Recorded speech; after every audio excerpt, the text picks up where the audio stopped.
Hola a todos y a todas, bienvenidos a un nuevo episodio de Voces de la Ciencia.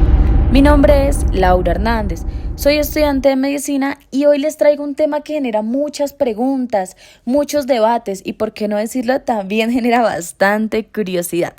De lo que hablaremos hoy es sobre los cannabinoides, especialmente cuando hablamos de la marihuana y sus usos, cuáles son los límites médicos y cuáles son los límites recreativos. Para ayudarnos a entender un poco mejor este tema desde diferentes perspectivas, como lo es la científica, la médica y también la social, tengo el gusto de estar acompañada por dos invitados muy especiales, quienes también son docentes de nuestra institución. Por un lado, tenemos al médico especialista en medicina familiar y comunitaria, con experiencia en salud pública, gestión médica y atención clínica, hospitalaria y ambulatoria, el doctor Andrés Porto.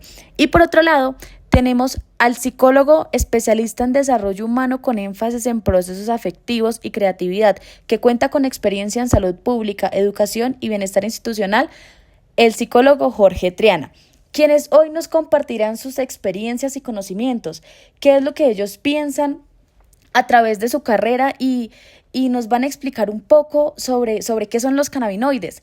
Entonces, profesores, bienvenidos y muchas gracias por estar aquí. Vamos a empezar por lo básico. Doctor Porto, ¿qué son exactamente los cannabinoides y cuál es su función en el cuerpo humano?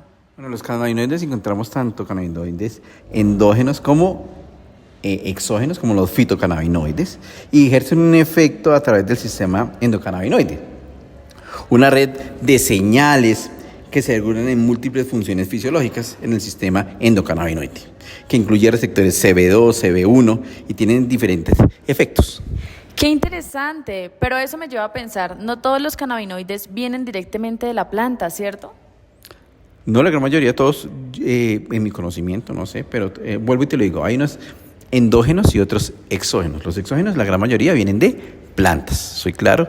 También es importante mencionar los receptores. Doctor Porto, ¿qué son los receptores CB1 y CB2 y qué papel cumplen en el organismo? Bueno, tenemos receptores CB1 localizados principalmente en el sistema nervioso central.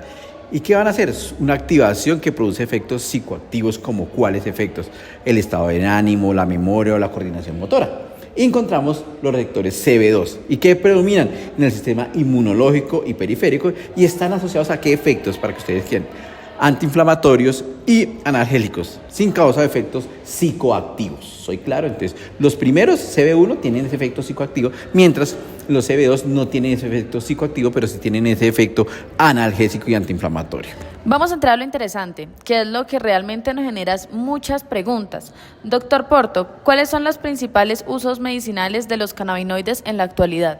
Bueno, nos faltan estudios con mayor soporte, pero se ha visto efectos en el manejo en la modulación del dolor, tanto nociceptivo como neuropático, un aumento en el apetito, en relación a todo lo que tiene que ver con trastornos del sueño, ¿no? Se han formulado estados del ánimo, la inflamación, memoria y aprendizaje y funciones inmunológicas. Y en Colombia, ¿cuál es la situación actual en cuanto a la legalización del uso medicinal y el acceso a tratamientos con cannabis?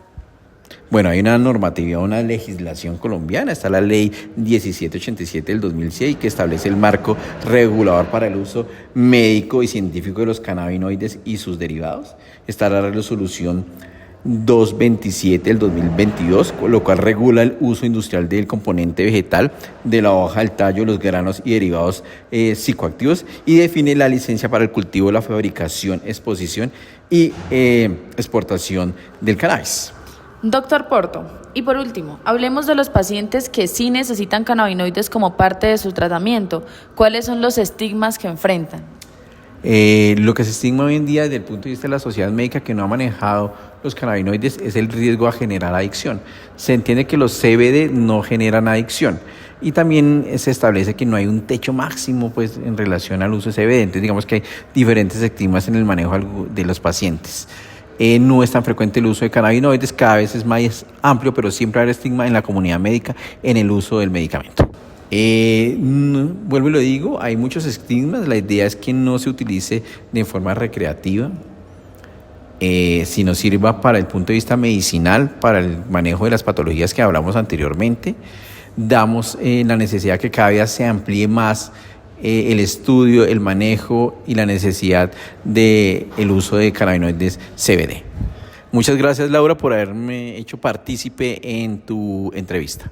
Doctor Triana, ¿podría explicarnos la diferencia entre los cannabinoides naturales, sintéticos y endógenos? Bueno, cordial saludo para todos, muchas gracias por la invitación. Es importante tener en cuenta que los cannabinoides sintéticos, vamos a empezar por allí, son compuestos creados directamente en laboratorio que imitan un tipo de estructura en la función directamente natural. En algunos, por ejemplo, se encuentra el dronabinol, que directamente hace parte para estimular el apetito, por ejemplo, en pacientes con SIDA y tratar las náuseas y vómitos inducidos por las quimioterapias directamente cuando no se responden a otros tratamientos. Los naturales, también conocidos como los fitocannabinoides directamente, pues se encuentran en la planta del cannabis y son sustancias que pues interactúan directamente con el cuerpo humano y pueden tener efectos, que más adelante lo vamos a mencionar, terapéuticos o psicoactivos. Hay que tener una línea muy delgada dentro del reconocimiento de lo que puede ser natural también, terapéutico mejor, o el psicoactivo, donde pues puede llevar a unas consecuencias. Los cannabinoides endógenos también son conocidos como los endocannabinoides. Sí son moléculas que ya están producidas naturalmente por el cuerpo humano, por eso endógeno, diferente a lo exógeno que lo hablaba anteriormente, por el cuerpo humano que actúa, ojo con eso, con nuestros neurotransmisores, nuestra dopamina, nuestra oxitocina, y demás, interactuando con los receptores cannabinoides para regular diversas funciones fisiológicas, el placer, el tema del descanso, el tema de la felicidad o el tema del estado de ánimo. Entonces, por eso cuando se consume directamente cannabis, pues puede llegar a alterar directamente. Y ahora enfoquémonos un poco en nuestra región, en nuestro país. Doctor Triana, ¿cómo está regulado el uso de cannabinoides con fines médicos aquí en Colombia? ¿Podría un paciente conseguir un tratamiento fácilmente? Claro que sí, pues fíjense que es una línea muy delgada directamente desde la regulación. Hay una ley que conozco que es la ley 1787 del 2016, el cual, ojo con eso, regula y establece un marco directamente acá en Colombia sobre el cultivo, la producción, la distribución y comercialización directamente, pero con fines terapéuticos e investigativos. Parte de todo este proceso, todo está regulado por el Ministerio de Salud y Protección Social, por el Ministerio de Salud directamente, y regula a los establecimientos pues, que promocionan o producen, distribuyen, comercializan, siempre y cuando tenga fines terapéuticos. Porque muchas veces, pues sí, hay para el manejo del dolor, para el manejo de diferentes patologías, pues ayuda directamente. De pronto, en algunos de los casos nos hemos encontrado con algunos establecimientos que se pueden, acceder, pero bajo fíjense, la ley, una regulación o un tratamiento médico exclusivamente, como muchas veces, por ejemplo, un antibiótico que ahora lo conseguíamos rápidamente en una droguería fácilmente, ahora tiene que ser con fórmula médica. Eso es lo que regula esa ley 1787. Claro, que se puede conseguir de manera ilegal. Lastimosamente sí, hay algunos establecimientos que pueden llegar a tener presuntamente, digamos que no un marco de comercialización dentro de la ley. Puede llegar a pasar, puede suceder directamente. Doctor Triana, ¿cuál es la diferencia entre el uso médico y el recreativo de la marihuana? ¿Dónde es que se traza esa línea? ¿Cuál es su diferencia? Bueno, es muy importante dentro de esa línea tener en cuenta que como es un uso medicinal, todo tiene que ver y como respondía bajo el marco de la ley, directamente de la regulación, es necesario tener en cuenta que es un proceso médico para tratamiento de ciertas patologías. Cuando se usa de manera recreativa es simplemente por placer, por búsqueda de placer, por evitación quizás de dolor, un poco un principio hedonista, por pertenecer a un grupo social. Es decir, que fijémonos que cuando se encuentra el consumo de este tipo de sustancias se hace bajo un marco abierto ante fiestas, ante grupos y reuniones, para para disminuir la ansiedad, para poder dormir, pero sin una regulación médica. ¿Sí? En algunos casos he tenido pacientes que me dicen que fuman marihuana directamente, como ejemplo, para poder dormir. para poder conciliar el sueño, pero esto trae unas consecuencias pues directamente al sistema nervioso, porque estas son mixtas, estimulan y disminuyen el sistema nervioso, cognitivas, que seguramente más adelante lo voy a determinar. Entonces tengamos en cuenta que recreativo es algo sin prescripción médica, es algo simplemente por otro tipo de factores, pueden ser sociales, pueden ser emocionales y que se vuelven unos negativos efectos placebos. Ya el uso medicinal pues sí tiene un proceso que ha sido directamente investigado, ¿sí? Ya se ha tenido unos estudios previos y pues se ha logrado directamente manejar el tratamiento. Doctor Triana, los consumidores activos tienen la creencia que porque la marihuana es una planta natural es completamente inofensiva o que es una medicina. ¿Qué riesgos considera que tiene su consumo sin que haya un seguimiento médico? Bueno, es importante tener en cuenta que diferentes estudios y, por ejemplo, la Organización Panamericana de Salud menciona dentro de los efectos y las consecuencias, efectos a corto y largo plazo. A corto plazo, pues se puede tener en cuenta que sí se olvidan los problemas, hay una mejor capacidad de expresar las emociones, una sensación de euforia. Sin embargo, a largo plazo ya se han identificado individuos que tienen problemas psicóticos, ideas irracionales, pensamientos disruptivos, alteraciones en su sistema nervioso, porque esos también son producto de una correlación mixta donde alteran o disminuyen el sistema nervioso central. Pueden llegar a producir insomnio, irritabilidad, también puede tener pérdida de memoria directamente. Entonces ahí cuando encontramos problemas cognitivos, pues pérdida de memoria en las funciones cognitivas directamente, problemas de concentración, fijémonos que volvemos a la parte cognitiva, esa psicosis directamente, pues que de pronto pueden llegar a alterarse las funciones cognitivas de manera normal, que como debería ser. Otro tipo, digamos que consecuencias, aparte de una percepción alterada, puede llegar a producir, sí, trastornos del estado de ánimo, ansiedad, se han identificado estudios relacionados, y pues enfermedades, ya obviamente tema físico, enfermedades respiratorias y el sistema reproductor, entre otras. Estoy haciendo un resumen porque las investigaciones son muy específicas, son muy amplias, las cuales pueden llevar pues a generar diferentes consecuencias en salud mental. He encontrado diferentes pacientes directamente que tienen muchas, digamos que situaciones, los cuales pueden llegar a alterar pues su sistema normal de decisiones, su sistema normal directamente en las actividades diarias y de su salud mental.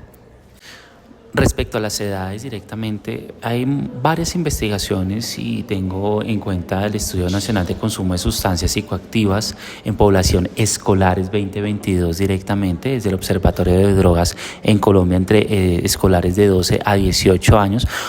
Directamente este estudio menciona que la edad promedio de consumo aumenta significativamente de 17 a 18 años en un porcentaje alto acá en Colombia. Sin embargo, pues también hay un porcentaje significativo entre grupos de edades de 12 a 14 años. Sin embargo, hay otros estudios que han especificado el consumo de sustancias directamente desde los 8 años. Entonces, es algo muy peculiar. Claro, en este Estudio Nacional de Consumo de Sustancias de Escolares 2022, es un estudio del 2022, encontramos la prevalencia en grados 1/10, en grados 11, pero también en grado sexto, séptimo y demás, pero sí hay una tasa más alta en el grado 10º y 11º directamente. Y adicional, no es una pregunta, pero pues sí es importante que tenerlo en cuenta frente al sexo hombre-mujer.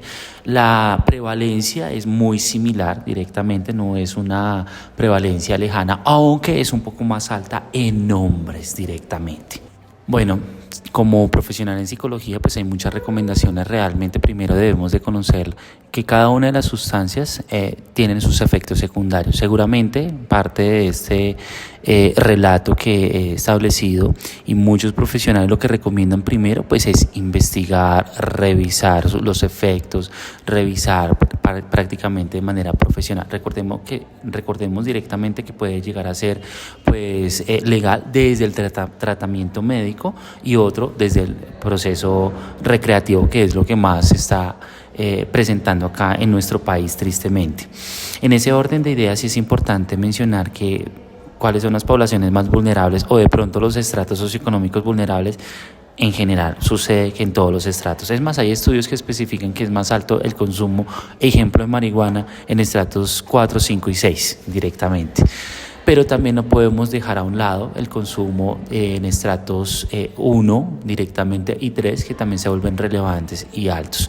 Siempre recomiendo toda la orientación por parte de un profesional de psicología, un profesional de medicina, un profesional que tenga conocimiento. Hay líneas de atención, por ejemplo, la línea psicoactiva, que es la línea 018 11 24 39, o la línea Oriéntame, que es esa misma, antes llamada psicoactiva, el cual te permite resolver preguntas relacionadas.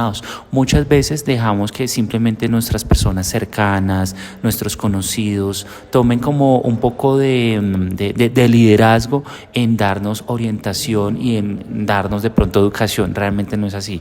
Busquemos profesionales que tengan total conocimiento y que nos permitan pues entender las consecuencias, las secuelas a futuro, y sobre todo pues que sí tenemos una regulación, pero desde la parte médica para el manejo del tratamiento en enfermedades o en este caso patologías. Muchas gracias por la invitación. En este proceso, pues espero sea útil para que todos nosotros nos sensibilicemos realmente pues en el uso directamente adecuado de este tipo de sustancias. Feliz día para todos. Y bueno, así llegamos al final de este episodio. Agradezco profundamente a nuestros invitados, los docentes Jorge Triana y el Dr. Porto, por compartirnos su conocimiento. Gracias también a ustedes, nuestros oyentes, por acompañarnos. Recuerden seguirnos en Spotify y compartir este contenido si les pareció útil. Hasta la próxima.